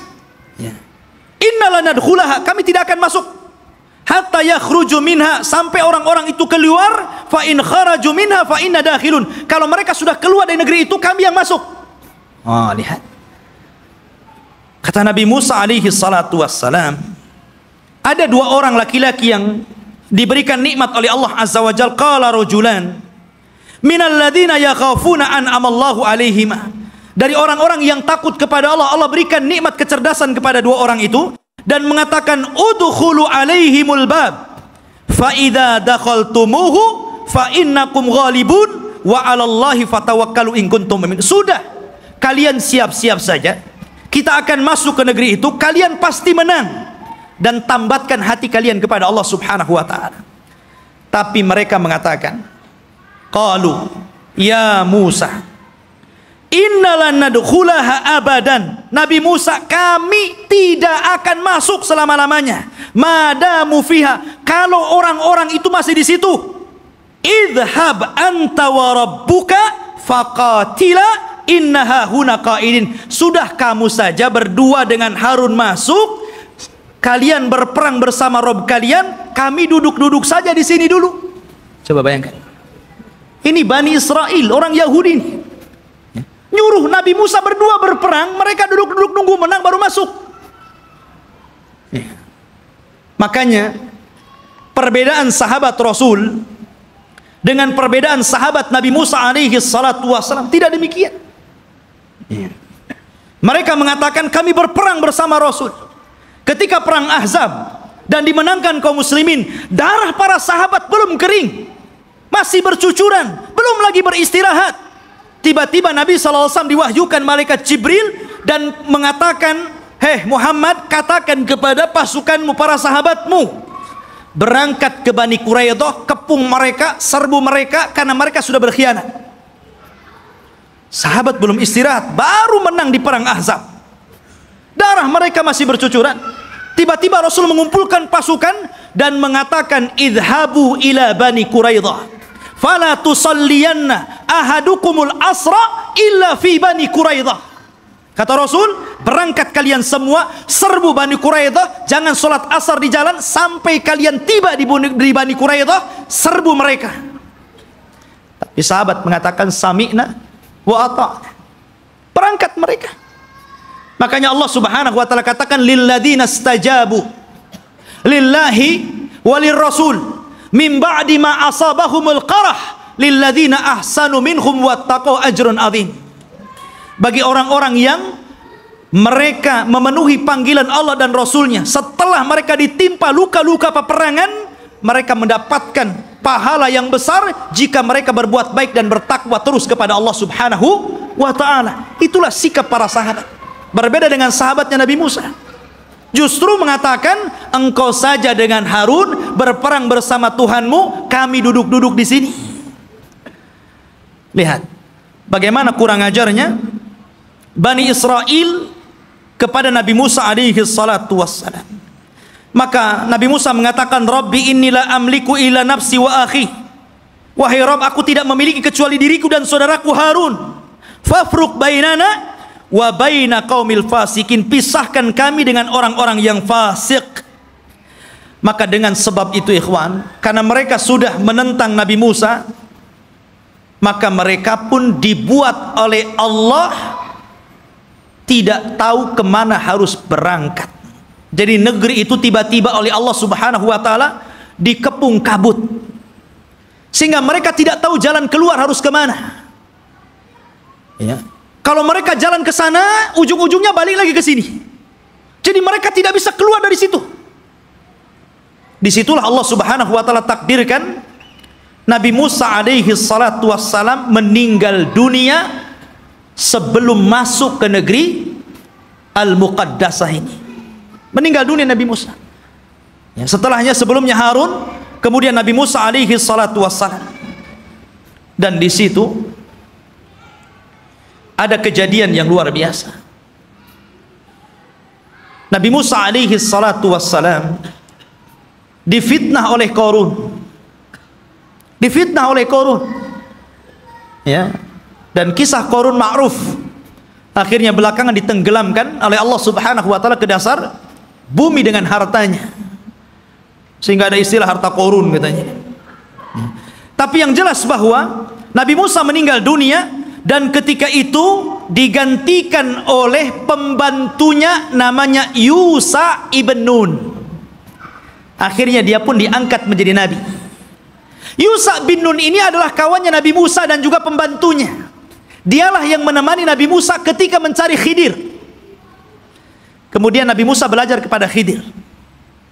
Dan kisah Musa dengan Khidir ma'ruf disebutkan dalam surah Al-Kahfi dan diisyaratkan, walaupun Khidir tidak ada namanya dalam Al-Quran tapi isyaratnya ada. Tapi yang jelas bahwa Yusha bin Nun lah yang kemudian berhasil membawa Bani Israel dan masuk ke Baitul Maqdis. Allah menangkan dalam peperangannya. Jadi Nabi Yusha inilah yang membawa pasukan kemudian berperang dan berhasil menguasai Baitul Maqdis. Dari sini menunjukkan bahwa Bani Israel ini mereka menjajah, bukan asli situ. Mereka datang dari Mesir dengan Nabi Musa, kemudian Nabi Musa meninggal diganti oleh Yusha bin Nun, kemudian merebut Palestina dan mereka menjadi tinggal di situ. Jadi Palestina bukan milik orang Yahudi, mereka yang menjajah di situ. Ya. Barulah kemudian Yusha bin Nun masuk ke Masjid Al-Aqsa yang sekarang disebut dengan Baitul Maqdis, sekarang Masjid Al-Aqsa. Disitulah Allah Subhanahu wa taala memerintahkan kepada Yusha ibn Nun, karena ketika itu ikhwan, peperangan ini sangat sengit. Ya. Kebetulan perang itu terjadi di hari Jumat dan tidak boleh berperang di hari Sabtu. Karena orang Yahudi sangat mengistimewakan hari Sabtu. Alasannya apa? Karena hari Sabtu itu hari cutinya Allah. Kenapa Allah cuti? Karena Allah lelah. Setelah menciptakan langit dan bumi, diawali hari Ahad dan diakhiri hari Jumat. Allah lelah, maka Allah beristirahat. Maka hari Sabtu hari istirahatnya Allah setelah Allah menciptakan langit dan bumi selama 6 hari. Jadi mereka mengatakan ini hari cuti Allah. Kalau Allah saja cuti, kita juga cuti katanya. Jangan berperang. Ya. Tapi Allah kemudian bantah, wa ma massana min lughub. Kami tidak disentuh dengan keletihan, kata Allah. Enak saja kami istirahat. Ya. Maka kemudian ikhwatu fillah, karena perang ini terus berkecambung, hampir matahari tenggelam dan masuk ke hari Sabtu. Ini kalau matahari tenggelam masuk hari Sabtu kan nggak boleh perang tuh. Akhirnya Yusha bin Nun memperlihatkan mukjizatnya. Dia nunjuk kepada matahari, innaki ma'murah wa ana ma'mur. Kamu diperintah Allah, saya juga diperintah Allah. Jangan bergerak dulu sampai perang ini menang. Oh, berhenti matahari. Ya. Matahari diem. Betul-betul sampai menang perang itu, matahari nggak bergerak. Nah, itu mukjizatnya Yusha bin Nun, menghentikan matahari sampai menang perang, betul-betul menang. Akhirnya setelah menang baru matahari berjalan dan masuk ke hari Sabtu. Setelah menang inilah maka Allah perintahkan masuk ke Baitul Maqdis sajidan dengan penuh tawadu, dengan penuh merendahkan diri, menundukkan kepala. Kata Allah Subhanahu wa taala mengatakan, masuklah kalian dengan sujud. Maksud sujud itu maksudnya dengan ruku, karena sujud nggak mungkin bisa jalan orang sujud. Ya, dengan menundukkan kepala. Tapi Bani Israel ini degil. Ya. Disuruh maju masuk ke Baitul Maqdis nundukkan kepala, malah berbalik, malah kemudian berjalan lewat punggung. membelakangi Baitul Maqdis sampai mundur gitu. Disuruh maju, nundukin pandangan, malah berbalik, malah mundur. Bayangkan, Bani Israel sudah dikasih mukjizat, ditampakkan matahari, masih juga menentang Yusha ibn Nun. Bukan itu saja, mereka disuruh untuk membaca Hittah. Masuklah ke Baitul Maqdis dan bacakan Hittah. Hittah itu artinya, ya Allah ampuni dosa-dosaku, ya Allah ampuni dosa-dosaku. Digantinya kalimat Hittah menjadi Hintah. Bayangkan, apa Hintah? Ya Allah berikan makanan, ya Allah berikan makanan. Disuruh minta ampun malah minta makanan. Bani Israel, ikhwan, mereka sudah dimenangkan, tinggal masuk saja, masih kurang ngajar gitu kan. Ma'asyiral muslimin rahimani wa rahimakumullah. Akhirnya mereka pun tinggal di Baitul Maqdis. Lah, ketika kemudian Yusha bin Nun berhasil menguasai Baitul Maqdis dan menempatkan orang-orang Yahudi atau Bani Israel di Baitul Maqdis dan menguasai Palestina, maka kemudian Yusha ibn Nun pun meninggal dunia. Ketika Yusha ibn Nun meninggal dunia, maka di sini ikhwatu fiddin yang dimuliakan Allah Azza wa Jalla, ketika itu Bani Israel memiliki beberapa hukum. Pertama, mereka dipimpin oleh para nabi. Jadi ketika Yusha bin Nun meninggal, ada nabi. Kemudian nabi ini meninggal, muncul lagi nabi. Nabi ini meninggal, muncul lagi nabi. Bahkan ada satu tempat itu nabinya 3, rasulnya 3. Diutus banyak para nabi, ribuan para nabi diutus. Ketika itu yang memimpin para nabi. Akhirnya Bani Israel bosan, asik nabi terus yang mimpin. Kami mau raja, nggak mau nabi. Nah, bayangkan, nolak nabi, mau raja. Ya, ketika itu nabi yang terakhir yang diutus kepada mereka sebelum mereka menjadikan sistem kerajaan adalah Nabi Samuel. Dan Nabi Samuel ini pernah didapati kuburannya di zaman Umar bin Khattab ketika menyerbu Persia. Ketika Umar ibn Khattab berhasil menguasai Persia dan merebut Baitul Maqdis di tangannya, ketika itu dia menjajah satu kota. Rupanya di kota itu ada kuburan Nabi Samuel dan diagungkan penduduknya. Maka Umar ingin mencegah kesyirikan. Tengah malam digalinya kuburan Samuel, kemudian dipindah ke tempat lain, dijadikan 9 kuburan palsu, yang 1 asli, yang 8 palsu. Orang nggak tahu mana Samuel 1. Jadi bingung tuh. Yang tadinya suka minta-minta ke kuburan, bingung. Ini ada 9 kuburan, yang mana 1 yang Samuel ini? Coba kalau kuburan wali kayak gitu ya, bingung orang. Ya kan? Dikubur tuh. Dikubur tempat lain, malam-malam dibuat kuburan palsu banyak-banyak. Di zaman Umar bin Khattab. Makanya Umar itu orang yang paling keras dalam penyimpangan tauhid. Ketika ada orang yang kemudian mulai sholat di satu pohon yang dulu Rasul pernah berbaiat, namanya Baiatur Ridwan, karena sudah mulai digunakan sholat, meminta-minta, ditebang pohon itu sama Umar. Nggak boleh ada orang kesini lagi, walaupun Rasul pernah berbaiat di sini. Harusnya antum begitu. Kalau ada pohon beringin, orang minta-minta di situ, ambil singso, tebas tuh beringinnya. Tapi baca bismillah dulu ya. Nanti antum kesurupan pula diberingin. Khotbah ini dimuliakan Allah Azza wa Jalla. Kemudian akhirnya kata Nabi Samuel, baik. Karena ketika itu ikhwatu fiddin dimuliakan Allah Azza wa Jalla, karena terjadi perang saudara, maka muncullah di luar dari Bani Israel ada satu kelompok besar namanya Jalut. Jalut ini orangnya besar-besar raksasa, ya, dan punya pasukan besar. Dialah yang kemudian mengambil tabut. Tabut itu isinya apa? Isinya pusaka-pusaka Nabi Musa.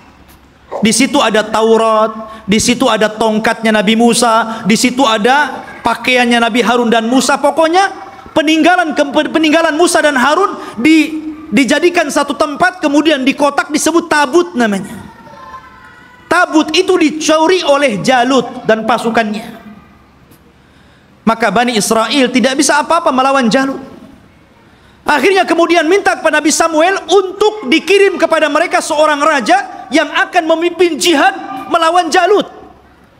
Maka Nabi Samuel kemudian atas perintah wahyu dari Allah, maka ditunjuklah Talut sebagai raja pertama Bani Israel. Talut ini orang miskin, tukang ngasih minum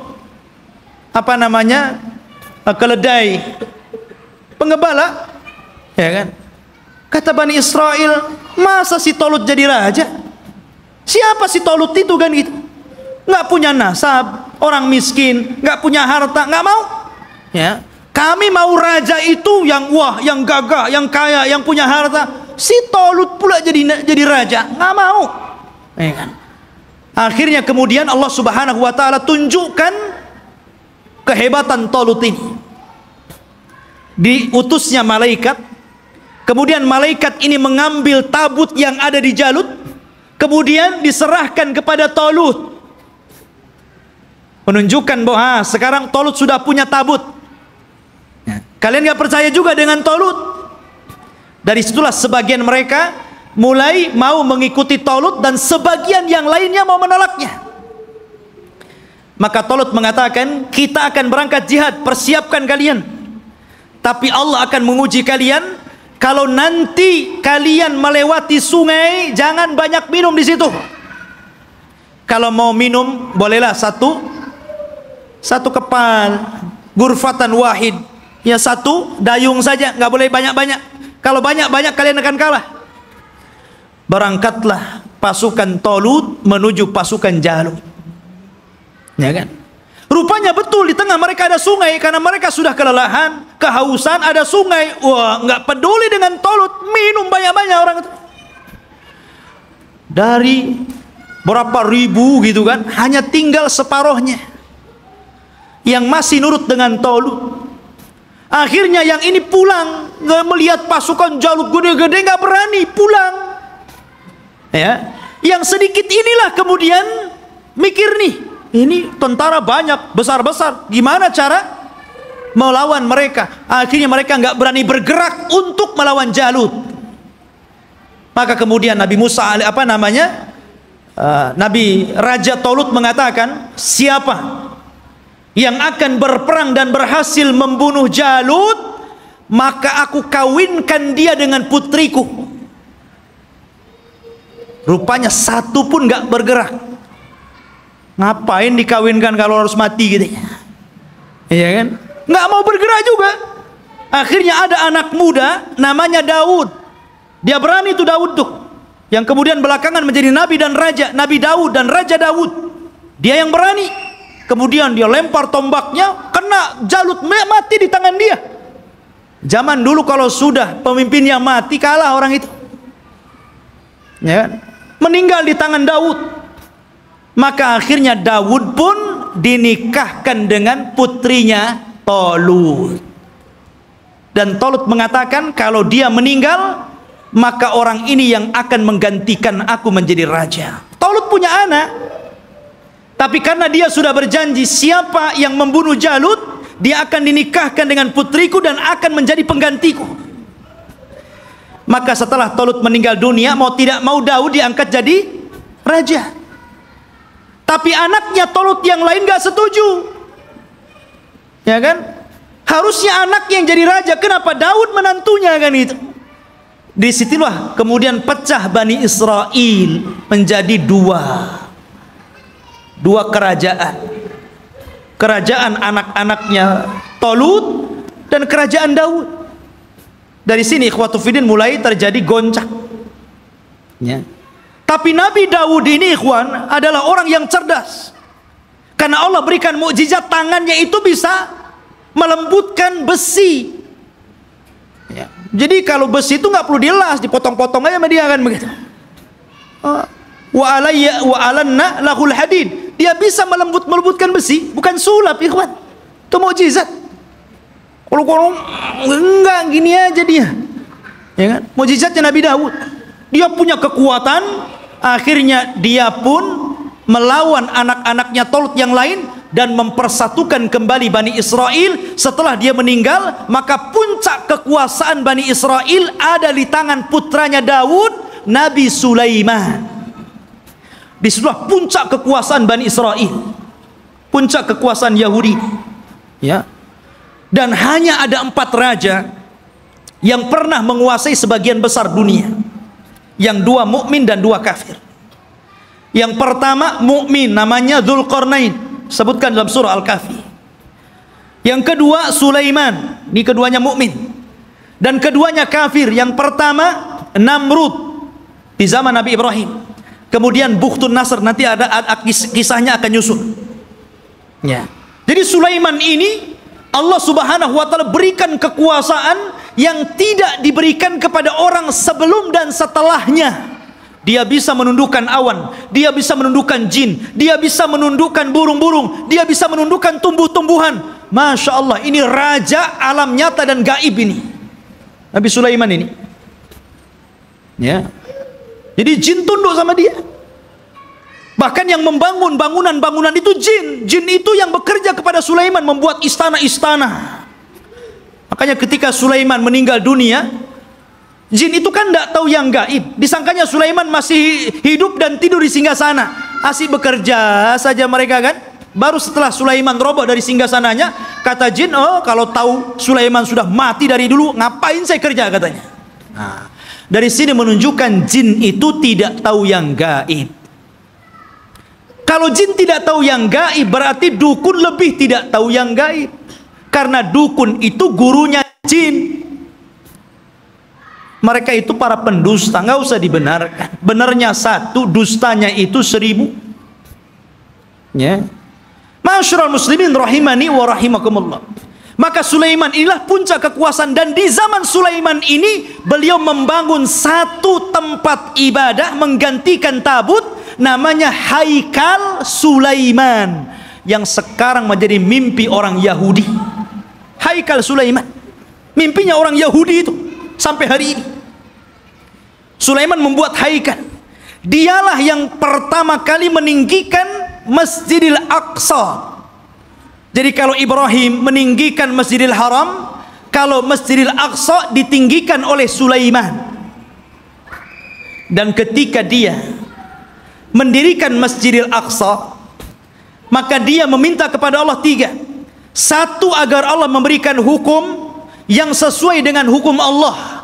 Yang kedua, agar diberikan kekuasaan yang tidak pernah diberikan kepada siapapun setelahnya. Yang ketiga, agar siapapun orang yang masuk ke masjid ini dan tidak ada niat kecuali sholat, keluar, maka dia sudah hilang dosanya seperti anak yang baru dilahirkan dari perut ibunya. Kata Rasul, aku berkehendak bahwa yang ketiga itu aku, kata Rasul. Karena yang kedua sudah dikabulkan. Dan Rasul pernah sholat di Baitul Maqdis. Kata Rasul, aku berharap aku yang ketiganya. Ma'asyiral muslimin, jamaah sekalian yang dirahmati Allah Azza wa Jalla, maka Sulaiman pun membentuk tempat ibadah yang disebut dengan Haikal Sulaiman, Masjidil Aqsa yang lama. Di zaman Sulaiman itu disebut Haikal namanya. Baru kemudian roboh, kemudian dibesarkan, akhirnya menjadi besar. Lah Yahudi ini ingin mencari itu. Dulu ketika Sulaiman mendirikan Masjidil Aqsa yang disebut dengan Haikal itu, dari mana ke mana, berapa meter, lebarnya berapa meter, kemudian panjangnya berapa meter. Kalau sudah ketemu situs ini, maka mereka akan membangun Masjidil Aqsa, mau dirobohkan. Sehingga Haikal lah yang naik. Itu tujuan Yahudi sampai hari ini. Makanya mereka membolongi itu, Masjidil Aqsa itu bolong bawahnya. Makanya tidak bisa menampung banyak-banyak. Kalau banyak nanti roboh itu. Karena di situ ikhwatu fiddin, di bawah tanahnya itu, di bawah tembok ratapan itu, mereka mencari-cari di mana tempat haikalnya Sulaiman ini. Jadi para ilmuwan Israel terus mencari dan akan membangunnya. Dan mereka ingin mendirikan Israel Raya persis di atas Haikal Sulaiman.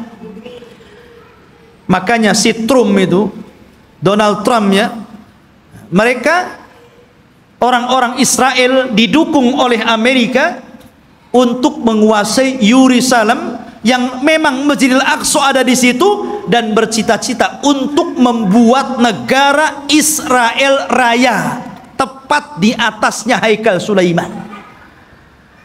Alhamdulillah, negara kita tegas menolaknya, dan negara-negara yang lain juga tegas.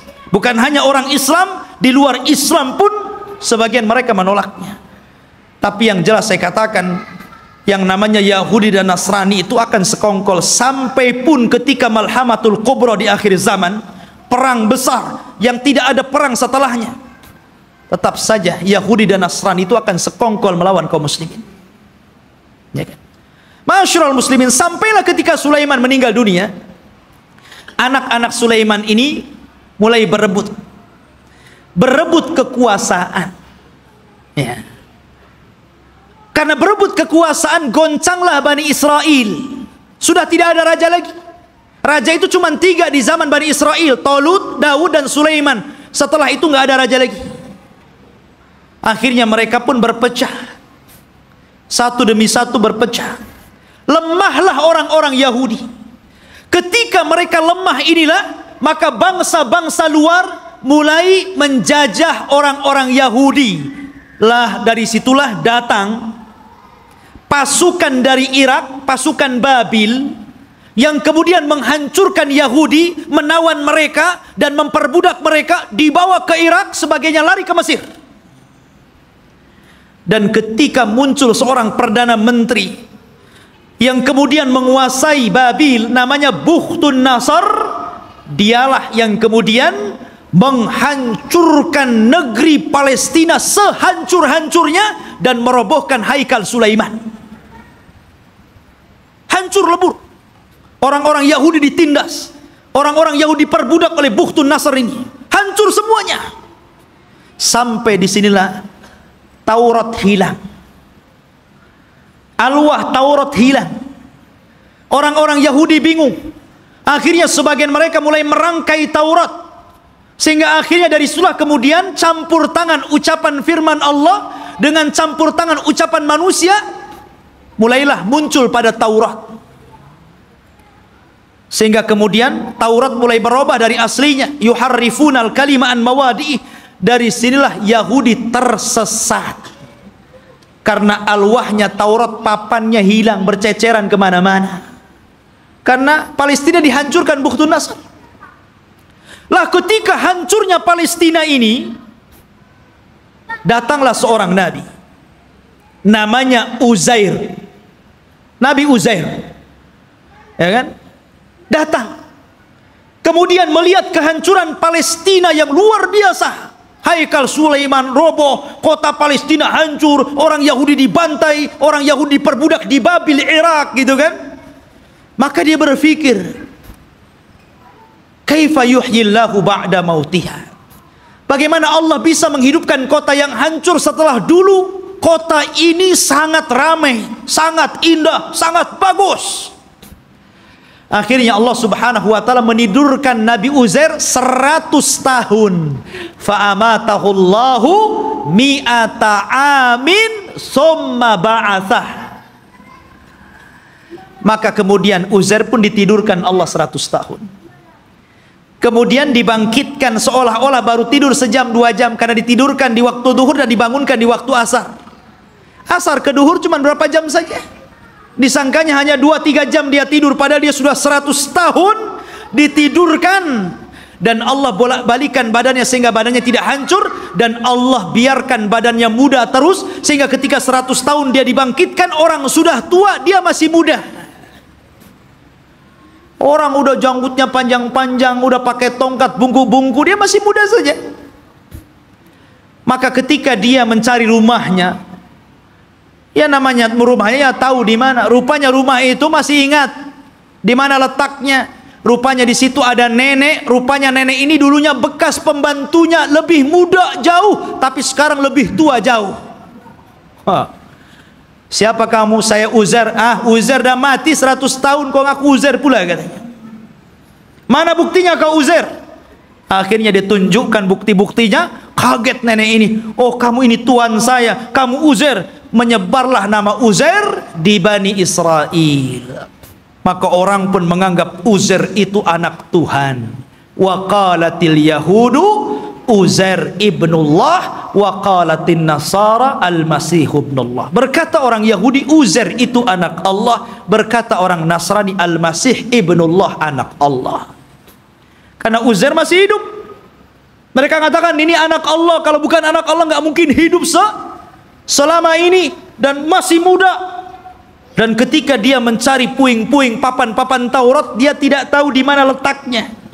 Maka Allah ilhamkan mampu menghafal Taurat dengan pemikirannya, sehingga orang-orang menyangka Musa saja membaca Taurat dari papan, dia membaca Taurat dari pikirannya, berarti dia adalah anak Allah. Orang Yahudi bilang Uzair anak Allah karena mampu menghafal Taurat. Tuh lihat. Kenapa orang Islam tidak dikatakan anak Allah? Banyak orang yang hafal Quran. Anak kecil aja si Musa bisa hafal Quran.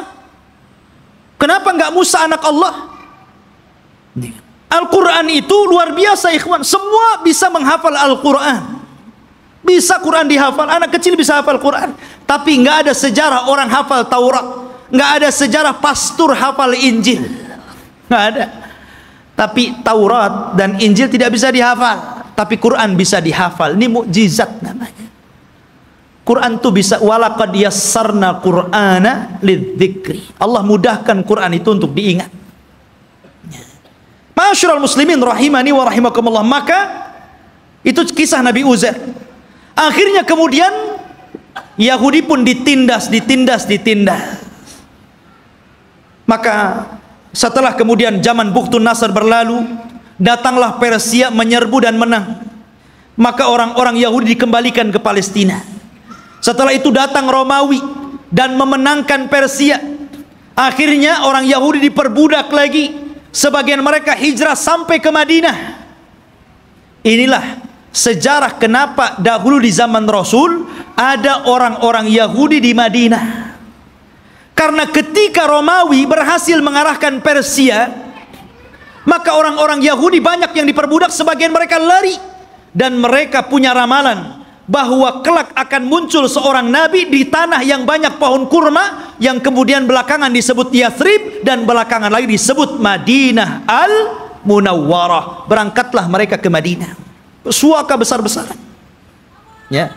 Tapi kemudian setelah tahun 1700-an belakangan ke sini gitu kan, maka mulailah orang-orang menggagas untuk mengumpulkan orang Yahudi, kemudian mengumpulkan di Palestina. Kemudian pada tahun 1940-an gitu kan, barulah kemudian atas bantuan Inggris dan Amerika, akhirnya orang-orang Yahudi diresmikan untuk membuat negara sendiri yang sekarang disebut Israel. Israel, bukan Bani Israel. Karena kerajaan Israel ini ikhwan, itu berbeda dengan Yahudi.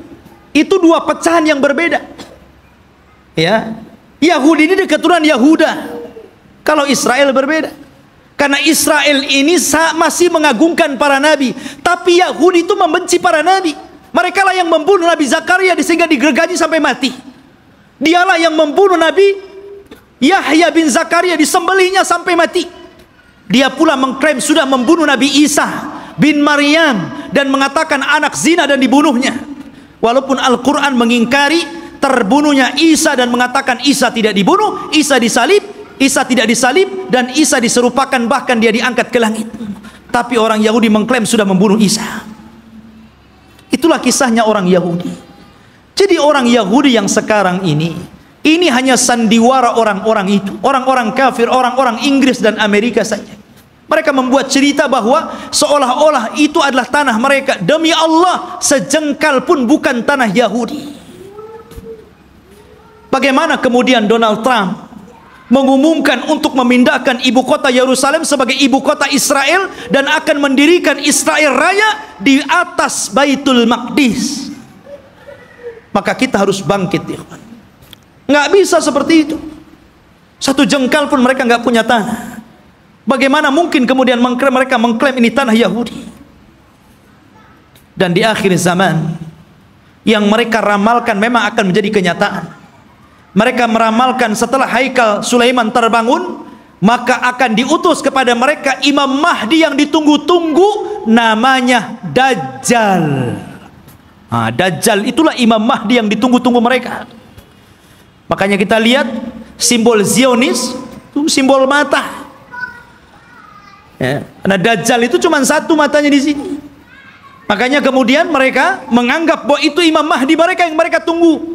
Makanya dalam Islam pun dibenarkan, karena kelak Dajjal itu akan diikuti 70.000 Yahudi Asfahan.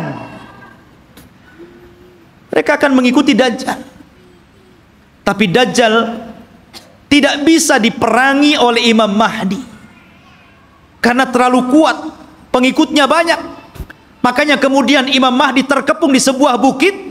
Akhirnya mereka pun harus kemudian bersembunyi di Bukit Tur, sampai Allah turunkan kepada mereka Isa bin Maryam, dan itu cita-citanya Nasrani. Jadi Nasrani ini mereka meyakini bahwa Isa akan turun.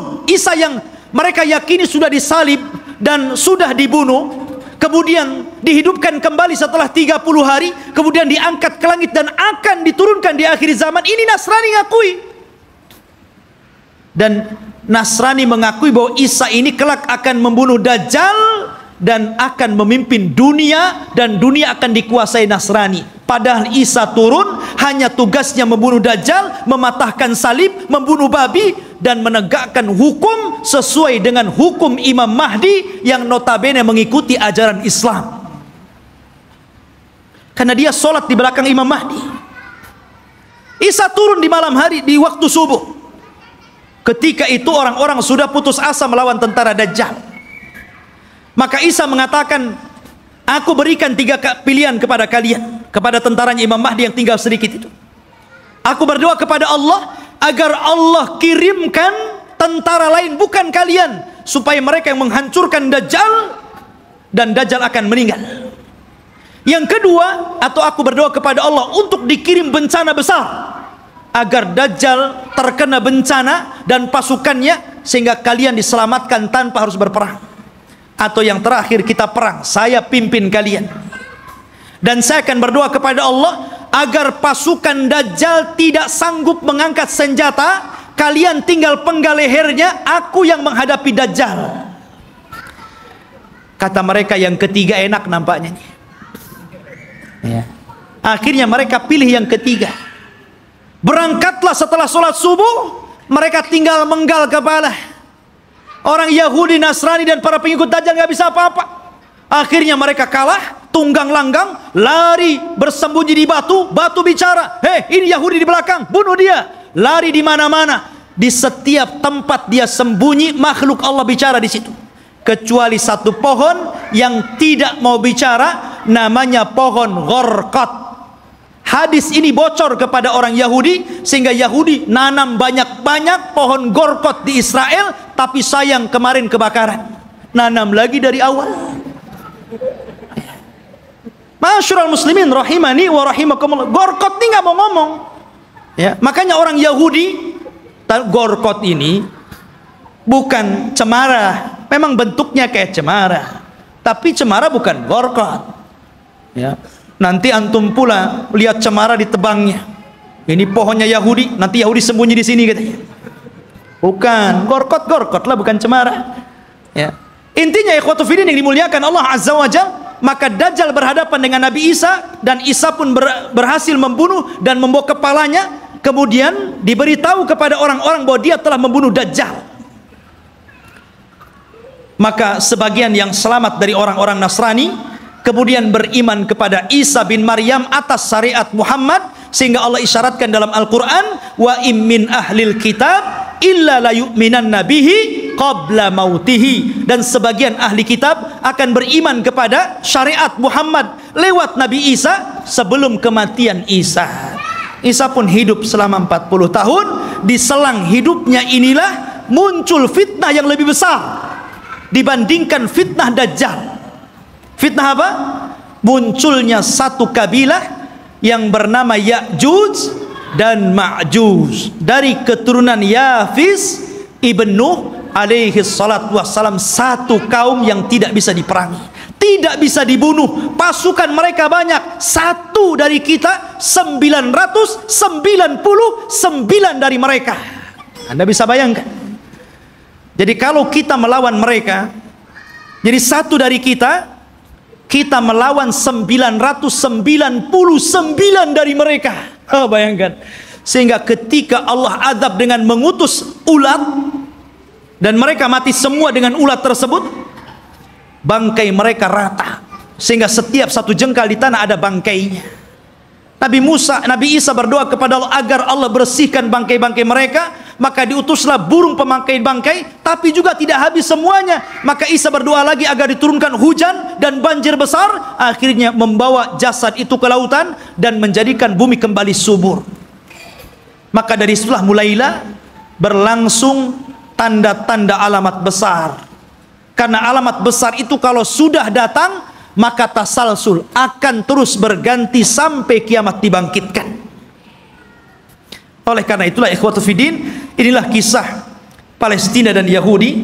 Semoga menjadi pencerahan dan pengetahuan bagi kita. Semoga Allah subhanahu wa ta'ala mendoakan saudara-saudara kita yang ada di Palestina dan menggagalkan keinginan orang-orang kafir untuk menjadikan Yerusalem sebagai ibu kota Israel yang akan dibentuk sebuah negara Israel Raya. Mimpi mereka, tapi kita umat Islam tidak akan setuju dengan itu. Kita doakan terus agar saudara-saudara kita dimenangkan oleh Allah dan dihancurkan orang-orang kafir. Subhanakallah bihamdika asyhadu an la ilaha illa anta astaghfiruka wa atubu ilaik. Allahu ta'ala alam. Assalamualaikum warahmatullahi wabarakatuh.